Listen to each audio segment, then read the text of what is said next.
How's it going, Jack Tackers, and welcome back to another video for you guys. Today I'm going to be doing my continuation of the If I Was the Showrunner series for the Flash final season. This is for episode 18, titled No Strings on Me. So without further ado, let's jump on into the episode. The episode starts off a few hours after the events of the last one. Barry and Joe are at the cemetery, visiting the graves of Henry and Nora Allen and Daniel West. I didn't even know my parents were dead. God, how could I have done this? Barry says as tears fill his eyes. Joe pats Barry on the back. It's okay, son, Joe says in an attempt to cheer Barry up. Creating this flashpoint, I could have just gone back and fixed things. I didn't need to live in this flashpoint. Maybe things would have been different. But what's the point now? Would it have mattered them being here or not? Barry exclaims. I know you're hurting, Bear, but it's impossible to know what would have happened. Them being here? Them not being here, who knows? Joe replies. I'm glad you buried Daniel, Barry says, wiping his tears. It was the right thing to do, Joe responds. The two stay in a moment of silence. Okay, let's go. We, have work to do, Barry says suddenly. The intro sequence plays. It cuts to Barry and the rest of Team Flash in Max's apartment. We need to come up with a good strategy to deal with Cobalt Blue. And whatever it takes, I'm game, Barry exclaims. I know that he's in an abandoned airplane scrapyard, Max replies. Yeah, I know about that, but you don't have any idea which one it was, though, do you? Barry says back. No, Max admits. Man, that's what I thought, Barry sighs. He then says, look, we need power on our side. We have Killer Frost, Vibe, Joe, and Patty's CCPD work, and 3 speedsters, including me. But Cobalt Blue is putting together an army, right? Barry looks over at Max. Right, he is. He was talking to a group, Max responds. Killer Frost's powers were no match for Cobalt Blue. Even with ice, it wasn't enough, Caitlin exclaims. Wait a minute, that's it, Cisco shouts. What's it? Barry questions. Ice could be a solution to this. Or at least it would play a huge part in this fight. Look, Cobalt Blue's flames were hotter than regular fire. If we can find something equivalent to that heat in terms of coldness, well, we might stand a chance, Cisco explains. Snart, Caitlin said under her breath. Exactly.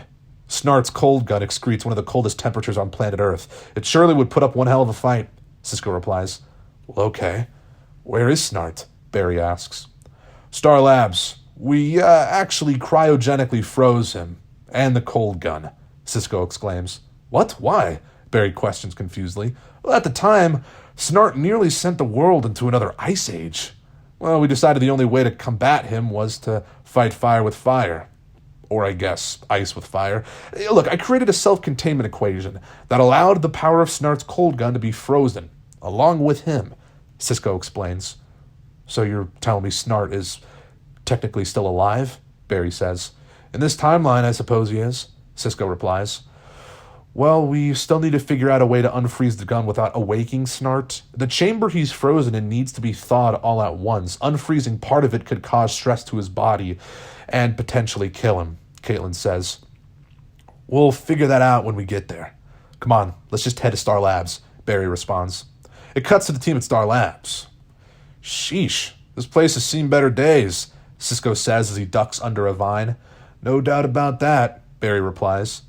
So, where is this chamber you have him in? Is it still even functional? This place has been abandoned for some time now, Barry remarks. The backup generator should have taken care of that, Caitlin replies. The team comes across a large bolted door. Okay, this is it. Open it up, Caitlin, Cisco says.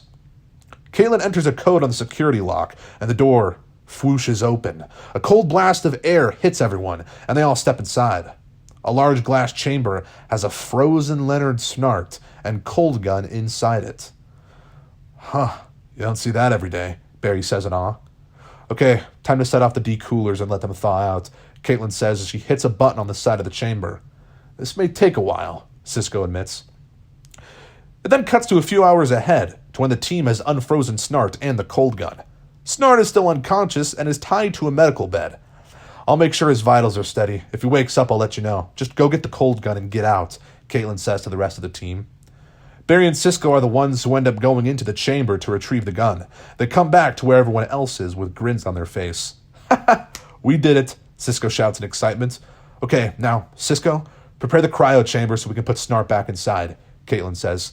Not so fast, Snart says as he slowly sits up in the bed. Everyone gasps and steps back.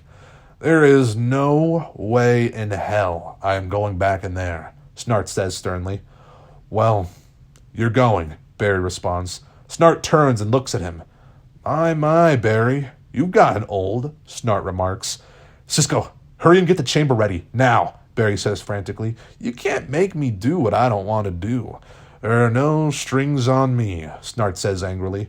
Okay, listen, Snart, we'll grant you your freedom, but we're taking your gun. Deal? Barry replies. Oh, fine, deal, Snart says. Are you sure about this, Barry? Caitlin asks. Yeah, let him go, Barry tells her. Caitlin lets Snart loose from the restraints, and Snart grabs her by the neck. He then picks up the cold gun that was left on the table and aims it at the rest of Team Flash. What? Did you really think I was going to give up that easy? Snart questions. Did you think we were? Barry grins as he then speedily races over to Snart, takes the cold gun from him, and releases Caitlin from his grasp. Back in the cryo chamber you go, Snart, Barry says.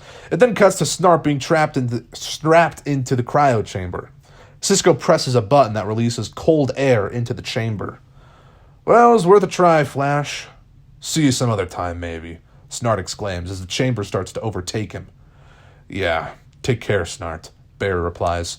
He then turns around and walks out of the room with Cisco. It cuts to Barry and Team Flash in another part of Star Labs, all gather around, standing in a circle.